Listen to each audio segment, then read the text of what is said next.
Hello বন্ধুরা, তোমরা সবাই কেমন আছো? আশা করছি তোমরা সবাই ভালো আছো। আমার রান্নাঘরে আপনাদের সবাইকে স্বাগত জানাই। তো আমি আজকে মাংসর ঝোল রান্না করব। তো তার জন্য আমি কড়াইতে তেল দিয়ে দিয়েছি, তেল গরম হয়ে গেছে। এবার আমি প্রথমে আলুগুলো ভেজে নেব। তেলে দিচ্ছি নুন। এবার আমি আলুগুলোকে দিয়ে দিচ্ছি, উপর থেকে একটুখানি হলুদ দিয়ে দিচ্ছি। আলুগুলোকে একটু লাল লাল করে ভেজে নেব হালকা।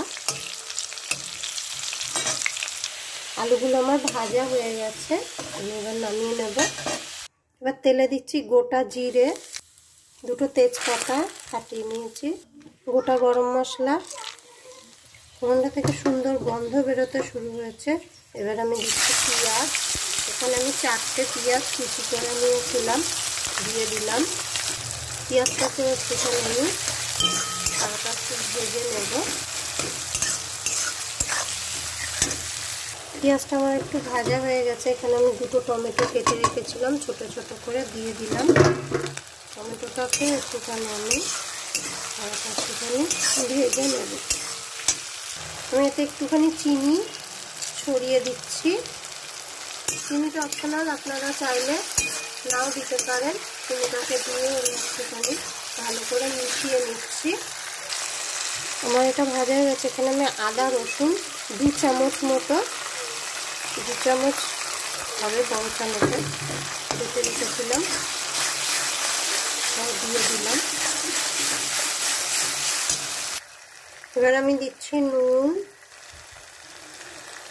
দিচ্ছি হলুদ, জিরের গুঁড়ো, ধনিয়ার গুঁড়ো, আমি লঙ্কার গুঁড়োও দিয়ে দিয়েছি। এবার এই মশলাটাকে ভালো করে একটু কষিয়ে নেব। মশলাটা যাতে পুড়ে না যায় তার জন্য আমি উপর একটুখানি জল দিয়ে দিলাম, যাতে মশলাটা পুড়ে না যায়। এবার আমি দিচ্ছি টক দই। আমি এখানে 2 চামচ মতো টক দই দিচ্ছি। এবার আমি মাংসটা দিয়ে দিচ্ছি।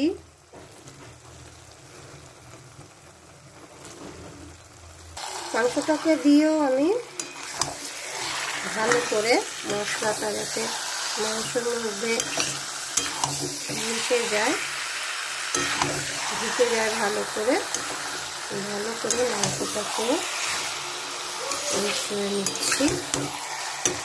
এবার আমি ঢেকে দিচ্ছি আর গ্যাস কমিয়ে দিলাম। ব্যাস, এটা একটুখানি ভালো করে হোক, আবার কিছুক্ষণ পর আবার ফিরে আসছি। আমি এবার ঢাকনাটা একটুখানি খুলে দেখে নেব।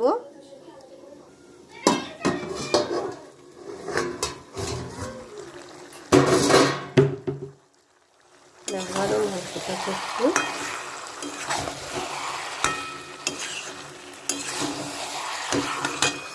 ভালো করে আমি এখন নিয়েছি। আমি আবার মাংসটাকে ঢেকে দিলাম।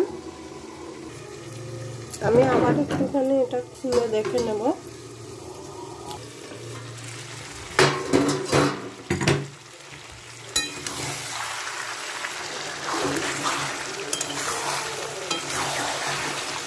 এবার আমি আলুগুলো যে ভেজে রেখেছিলাম মধ্যে আলুগুলো দিয়ে দিলাম। আলুগুলোকেও আমি মাংসটার সাথে ভালো করে মিশিয়ে নিচ্ছি। আমাদের ভালো করে মাংস কষানো হয়ে গেছে। এবার আমি দিচ্ছি জল। বেশি জল দেব না, আবার একদম বেশি পাতলা ঝোলও করব না, এর জন্য আমার আর একটুখানি জল দিতে হবে। বন্ধুরা, এবার আমি তরকারি ঢেকে দিচ্ছি, তরকারি হয়ে যাক।